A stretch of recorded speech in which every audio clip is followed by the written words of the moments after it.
All right, we are joined by Sam Houston women's basketball head coach Ravon Justice. Coach, it's a third year in Conference USA that you bring in a lot of returners. I know you've already talked a lot about this, but I wanted to bring you on just to kind of give a more in-depth look into this team because again, this is a third year in Conference USA. Just how has the offseason been, and what are you most excited about heading into this year? First, thanks for having me. I'm truly excited about having more leadership this year. I think bringing back Deborah, Fanta, Pop, sorry, Nala, Asia, that gives us a foundation of leadership. So having each one of them back has given us an understanding of who we are as a team and what we want to be. So workouts have been more intense since they've had a taste of Comfort USA. So moving forward, we're excited about just having that foundation. Okay, so y'all won a Conference USA game last year, so it's progress. But afterwards, what was your number one focus, or maybe you had multiple focuses that you want to hit the same emphasis on heading into the offseason. Just after you won the Conference USA tournament game last year, and then y'all got knocked out. What was the first? What were things that you immediately wanted to work on heading into 2025, 2026?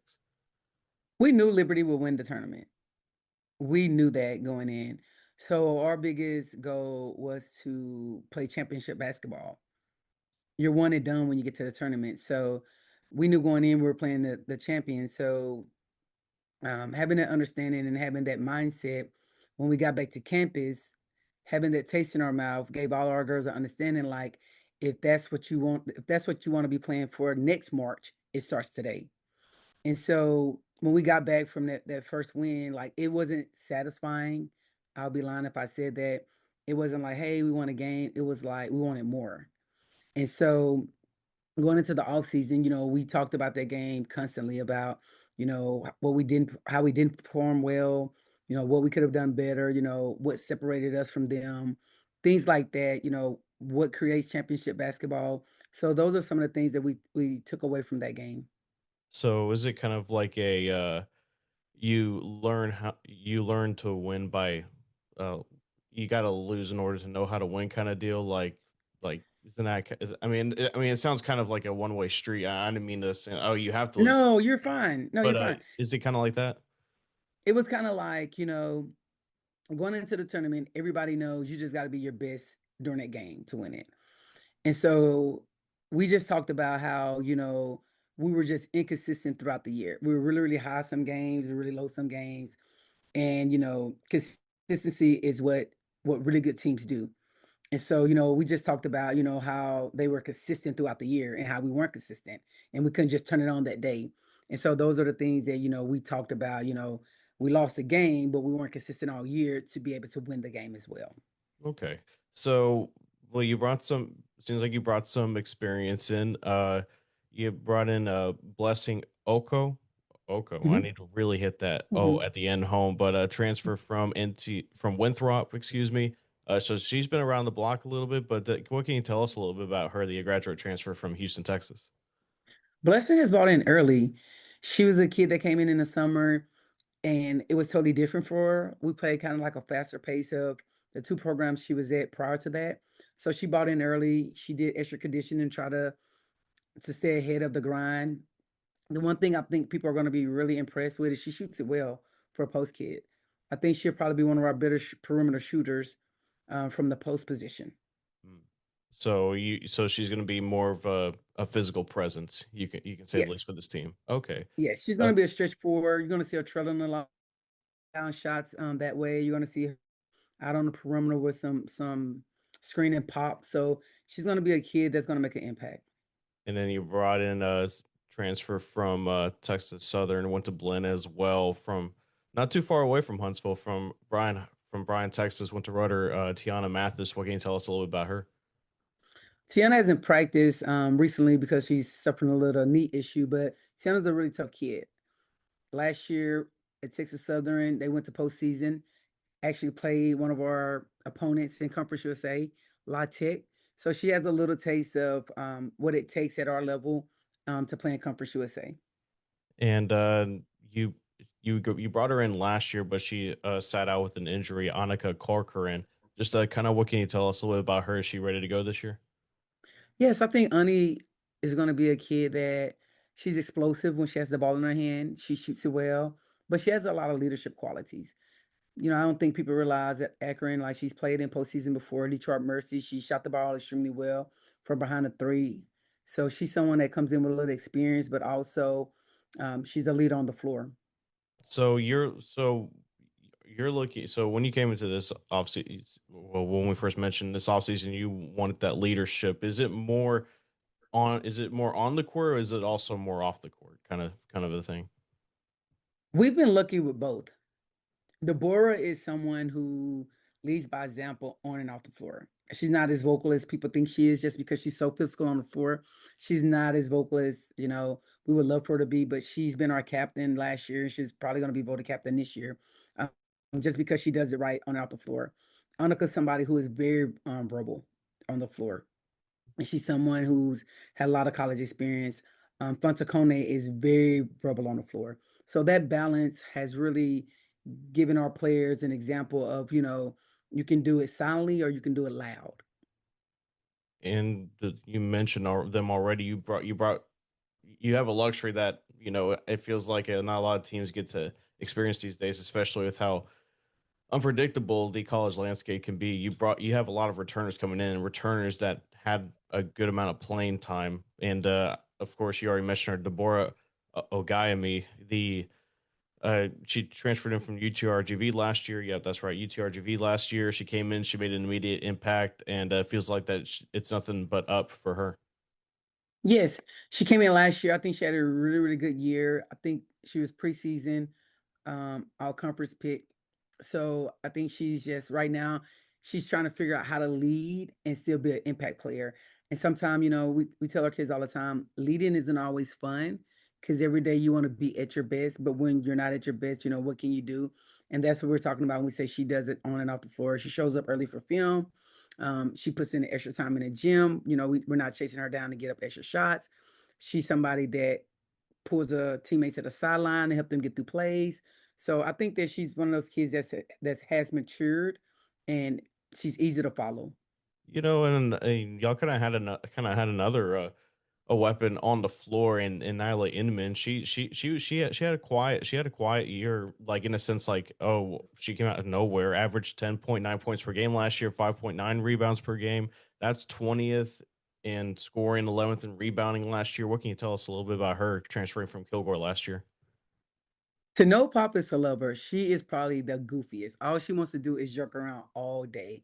So she's one of those kids that when she gets on the floor, she kind of settles everybody down because she just has this way of just getting everybody to laugh. So we call her Pop. Pop is someone who is very long, athletic. She makes some things happen around the basket. She's really, really good in space if you give her a little space. She's a kid last year that we have to use in multiple positions, and she didn't complain about it. So it kind of helped her grow her game. I think this year she's focused a little bit on being a bigger threat on the perimeter. Last year she was more blocking and high post area, but she's trying to stretch her game out a little bit. So I think the biggest improvement that Papa's made this year is probably her ball handling.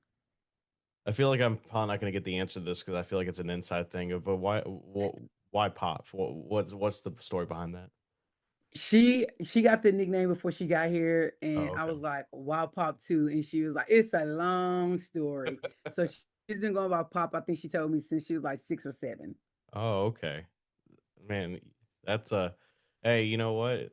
It, I mean, it must be a heck of a story if it's a long one, right?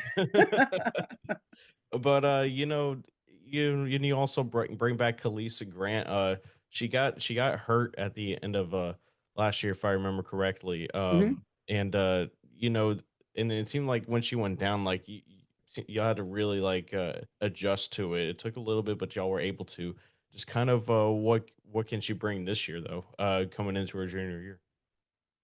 First we had Kayla Kelly that went down that Kayla, kind that's of right. That's right. you're fine. No, you're fine. Yeah. Kayla Kelly that went down that kind of changed the dynamics of our program because she was such a big presence offensively. And her and Khalees Grant did play together in high school in AAU. So I think people Kind of think they're kind of similar, which they are. Khalees is someone who she last year she struggled with some Achilles issues later on in the year, so she missed a couple Gotcha. of games. But Khalees is someone who shoots it very fluently when she's shooting it well. Mhm. And I think this summer that's what she's put a lot of her stock in is shooting and conditioning.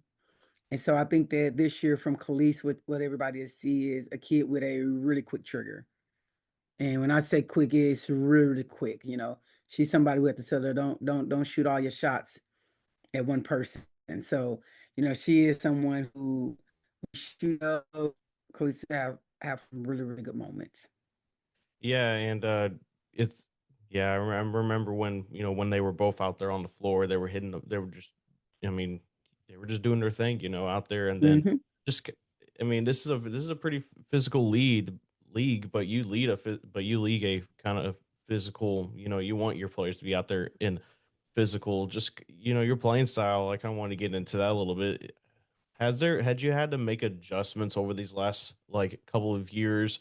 Because like you want to play a certain style, of course, but you kind of have to make certain adjustments because you move up to Conference USA. I mean, I know it's hard for you on your end, like Southland, the WAC, and then Conference USA. Like, I mean, even from the WAC and Conference USA, that's such a huge jump because of how Hmm. good everyone else is in Conference USA. Just kind of what's your what's been your philosophy playing style wise, and did you have to like make some adjustments on that? Absolutely, we did. We had to make some adjustments, especially our first year coming into Conference USA. We were very undersized from the guard to the post position. So we, I don't think we changed what we did philosophy wise, but we definitely had to change our identity of who we were. We were a team that pressed all the time. We were a team that lived off offensive rebounds. We were a team that lived in transition. And with our size disadvantage, you know, we did have to get better in our half court. And so those are some things that we worked tremendously on the last 2 years of just being better in our half court settings. Just a real quick, just one last touch on the roster. If you want to name off a few that I haven't mentioned, go right ahead. Just kind of some lasting thoughts on the roster. I don't think we mentioned Kaylee Carr. She's a freshman, but she is a freshman who is eager to learn. She's probably one of the most explosive kids that we have on the floor right now. I think that you know when it finally clicks for her, she's gonna have some really really good moments here at Sam Houston State as a freshman. Um, Esther has been really really good in preseason. She's someone who last year I think the pace kind of defeated her in some games, but I think this year the pace won't be a problem for her. She has a lot of energy. She played in Spain all summer, so she came back in really, really good shape. So I'm anxious to see how well she helped us this year. Mhm. Brianna Block was a kid that tore her right ACL Yeah. her sophomore year. Then last year she tore her left ACL. So you know, coming back this year, she's worked extremely hard to get back. She's a kid that's in a gym every time the doors are open. So um, I think that she's going to come in this year, and I don't think she has nothing to prove. I think she just has something that she can give us, and it's going to be energy anytime she's on the floor. So I will say I don't think I asked her about Fonta Kone to you because I'd be remiss to ask about her to you because last year she was like a, I guess you would call just someone that was just constantly making offenses like, how do we get around her? I mean, she averaged over three steals a game. What does it mean to have her back this year? Nana just do Nana, and that's what we call fun to Nana. She's a kid that she plays with a pace like no other. She gets us going. She's the gas pedal. And so she's really, really good when she has the ball in her hand. I don't think anyone thought she would be that good defensively. We did because we saw her every day. But when she made the all defensive team, everybody was shocked but us because we see it every day in practice. Like anytime our scout team is there, they don't want to play against her. So, you know, she's just a tough kid. She's mature.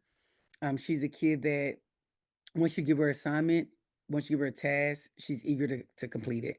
So she led us last year. I'm looking for her to lead us this year. She's shooting the ball. That's something she didn't do last year. So I think that that's going to add to our offense with her being capable of shooting it and being confident to shoot it. Well, it was also really nice, like, even though, like you said, she couldn't really get the shooting going, she was still distributing the ball. She averaged over 4 assists per game. It's crazy that she got 7 steals in that first round. Like, that's just unbelievable. I'd be pulling up those numbers though, in, like, my rec league, but no, I'm kidding. I wouldn't be able to do that. But coach, just that touch on the roster. Now I kinda wanted to get into the coaching staff a little bit. Of course, you have Brittany Mason coming back. You have Martin Bazzani coming back. Then you got a new assistant coach, Ariel Robinson. Just kind of what does she bring to the table? Coach Robinson, we call her A-Rob. She is very, very good in her individual sessions with our guards. So I think that she's invested a lot of time over the summer with the Khalees Grants, with the Asia Wars, with the Whitney Dunns of breaking down our offense and having them to understand, how they can be successful in the offense, but most importantly, helping those kids gain confidence throughout the summer.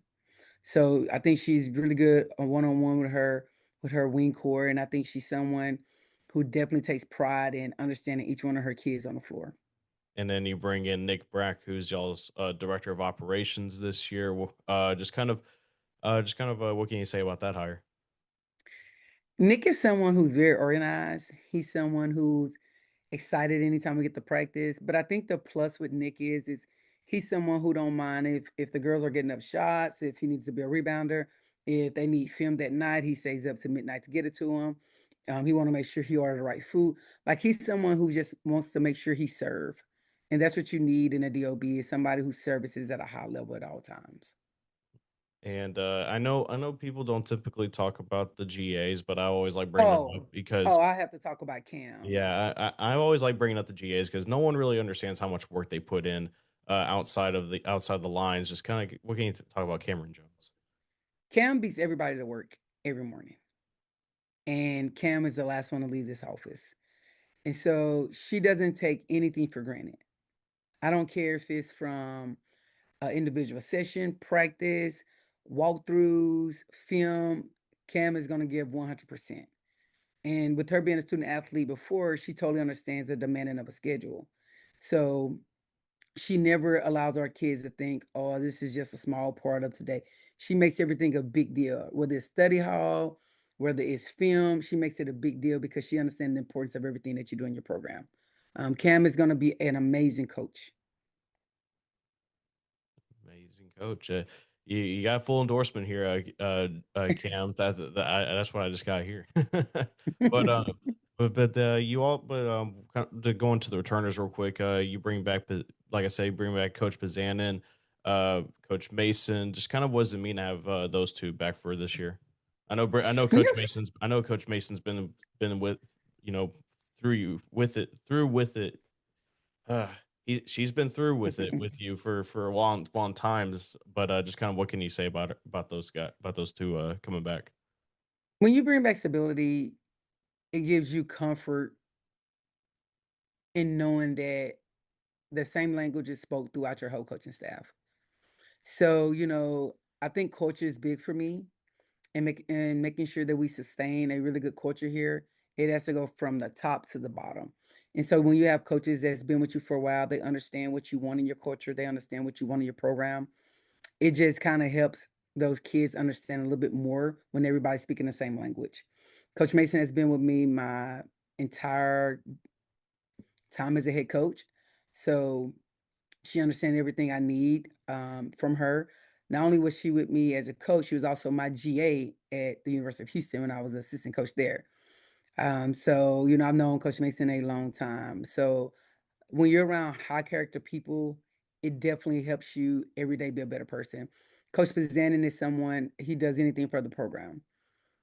I don't care if it's film, I don't care if it's workout sections, I don't care if it's recruiting, I don't care what it is. He gives his best to this program every day. And to kind of round things off, coach, just looking at the schedule, I gotta say, it's pretty impressive schedule that y'all compiled here. I mean, y'all are going to Fort Worth to take on top 25 team number 17 TCU, and then you go bounce around a little bit. You got quite a few home games against some quality D1 opponents. You go to Tuscaloosa this year. You're bringing in SMU to Huntsville, and then of course, you get the Conference USA. You know, you start 2 games on the road, La Tech, Liberty, and 3 straight games on the road, rather, I should say, because y'all go all the way to Newark this year. Take on newcomer Delaware. You're also going to Springfield, take on newcomer Missouri State. Just kind of how you feeling about the schedule? Because I'll say y'all I will say it seems like I got some positive outlook on this on the non-con, to say the least. We wanted to build a schedule this year that our returners could understand that, we needed to be challenged early to kind of find identity early of what we need to work on before we made it to conference. We also wanted our newcomers to have a lot of experience before they got to Conference USA. So we kind of build a, like you said, a challenging schedule, but I think it's going to be a lot of fun because we're going to grow with each game. And so I think the biggest challenge in our schedule will be our recovery time. I'm trying because I know we play SMU, the Northern Colorado. It's like back to back, so that recovery time, is going to be big. Of taking care of their bodies, getting them off the road, getting them in bed. But we didn't want a non-conference schedule that didn't challenge us this year. We definitely want to be prepared for Conference USA, and we definitely want to make sure that our newcomers had experience prior to getting into conference.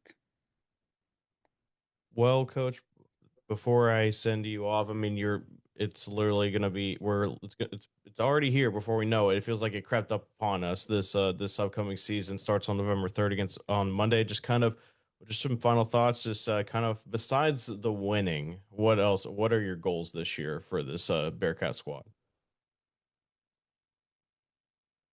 Besides winning, we just want to present culture every day. This is a group that I enjoy being around. We have a lot of fun together. I know that with the basketball world evolving, kids are going to different programs every year, coaches are jumping around, but it's really fun to have a family. It is really cool to be around the same people often and to love on them and to be loved and just to have fun. And that is something that I hope presents itself when we're on the floor, when we're playing basketball. Anytime you see my program, that you understand that, we're truly a family, it's truly culture here, and that, it's not always going to be pretty, but we're going to give our best anytime we can. Well, folks, on Monday, November 3rd, women's and men's basketball start. It's a double stack of Bearcat basketball. So why not begin your day at 4 p.m.